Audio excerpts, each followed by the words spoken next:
shifting away from that, I did want to talk about what Framework's doing, because Yeah. that's honestly like really cool for anyone. This is probably going out like I don't know, like a week or two from now, so it's probably old news by now. But it sort of just got announced as we're seeing this, where Framework, they've got some, some boring stuff. They've got like, newer CPUs in their Yeah. 13-inch laptop, like whatever. And a That was new obviously going to happen. module with another port you can Yeah, yeah, add. yeah. But the cool thing they're doing is the GPU stuff. That's the really cool one. Modular GPUs. And this isn't the first time that's been done. Like Razer has done this in the past. They kind of abandoned it very Yeah. quickly. But Framework wants to have an actual gaming device where you can just swap in a new GPU and upgrade the system. I think it's really cool if they can actually Yeah. achieve it.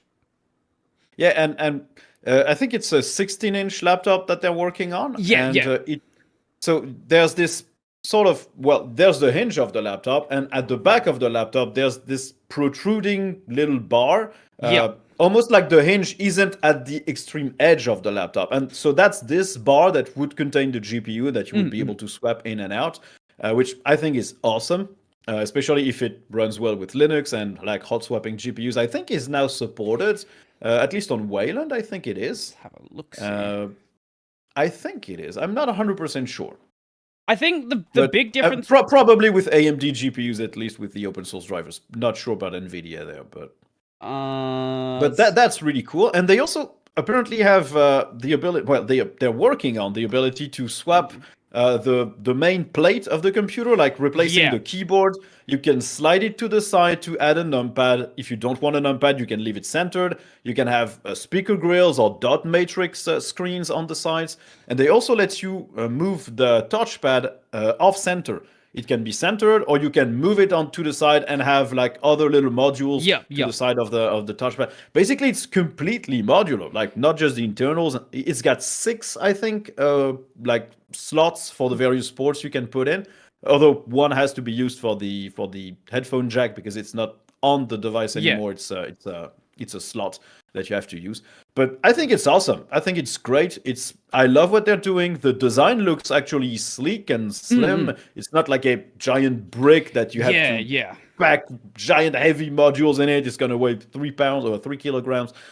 It looks good. And if they can really achieve it, and if they can fit those GPUs in those like sort of back additions to the back of the laptop, I can find a picture. it's going to be insane. It's I going to be think really insane. I think the big difference with the GPU modules as opposed to when they were done in the past, like Razer I think did them like 5-6 years ago, maybe even longer now. The big difference now is we actually have external GPUs. Like these have been a thing Yeah. for a while. That's what didn't exist. That's why it was so difficult. Now you can buy an external GPU enclosure. All they're doing with this is just putting that into a more slimline format rather than having this Yeah. giant box where you plug in, a full desktop GPU, giving you this more slim laptop module that you can just slot in the same way. And the GPU. only question I have is, are they going to have to work with a specific manufacturer to design these modules so they can fit in this sort of bar that you clip at the back, So or are there off the shelves components that will work in that like long form factor? Because obviously you're not putting an RTX 4090 and like pushing yeah, it into yeah. the laptop. That's not the case. It is going to be like mobile versions probably Yeah, of yeah. of GPUs. It's not going to be the full fat, extremely powerful cards because I don't think you would have either the cooling or the space to do it. But yeah, will they have to work with manufacturers to build specific versions of those cards and of those boards? Or are there already off-the-shelf components that work this way? I don't know. So the way I read it is right now they don't have any. Right now they haven't specified if they have a partnership with Nvidia or AMD. There's, from my understanding, nothing off the shelf in this form factor, so they'll need to do something with them. It's. I think that's the biggest challenge. actually getting the GPUs into this form factor, Yeah. having them be like swappable, that's the easy part. Yeah, Actually you getting the Thunderbolt modules made is 4 the or problem. USB 4. Yeah. When Framework first hit the scene, I was fairly skeptical of how much attention they were getting. Because back when they were first hitting the scene, you could build the laptop and that was cool, but the modules were, you had ports. I was like, it doesn't really matter, like, at all. Like, I know that people were really excited about it. You could put in all USB-C ports. You could put in 3 HDMI ports if you wanted. But also, I can have a $20 dongle that does the same thing, and exactly. I don't have to buy a specific device to use it. What I found interesting at the time was that they said, like, yes, you're going to be able to keep the chassis, you're going to have swappable boards, you're going to have swappable screens at some point, etc. And I was interested, but since there were no swappable components yet, apart from the ports, I was not that interested. I was like, yeah, it's just like, for now, it's sports. We're going to have to wait and see if they actually deliver on upgrades for this device. And now they did. So now I'm interested. I think the really cool one as well is the fact that, like getting rid of the keyboard and just putting, like, an extra screen there and all of those other weird ones that are now being discussed. This is one of those things where, if they can do it, I think as a tech demo, we've seen this done before. We've seen Razer talk about this. We've seen, I think Logitech might have done something years ago. Anyway, HP, Dell, one of those. There have been these module computers that have existed in the past, but they didn't really make it past the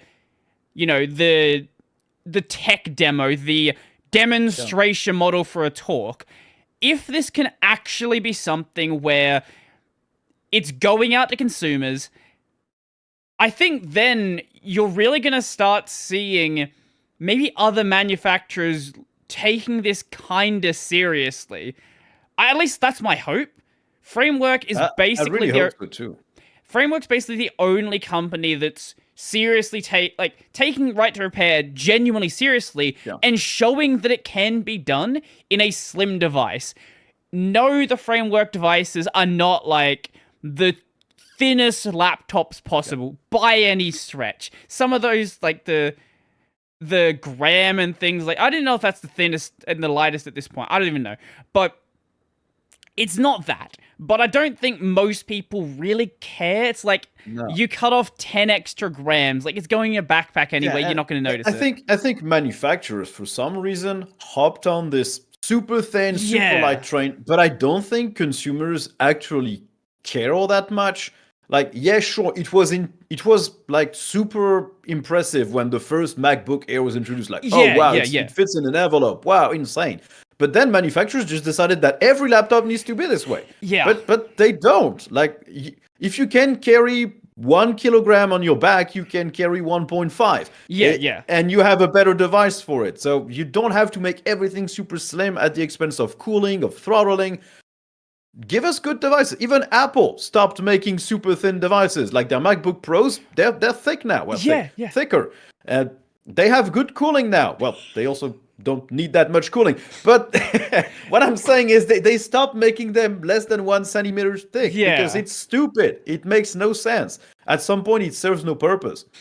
So yes, Framework isn't the most thin and light laptop ever.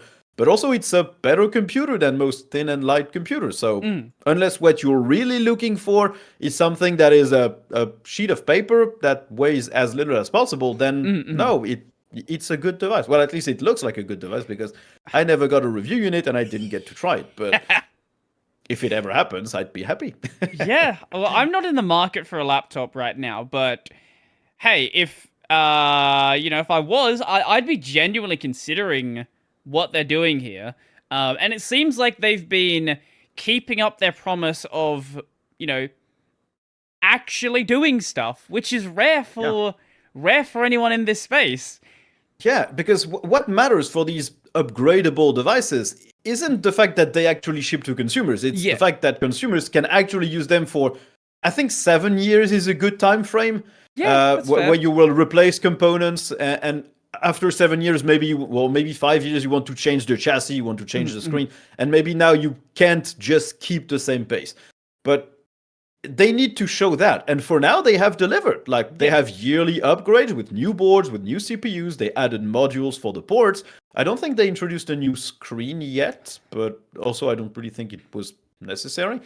But yeah, they're having a good track record with that. So now I'm really interested in it. It was a curiosity before, but now they piqued my attention. Yeah, I want to see what they can do. And if they manage that GPU thing, it's going to be a definite contender for my next laptop. For sure.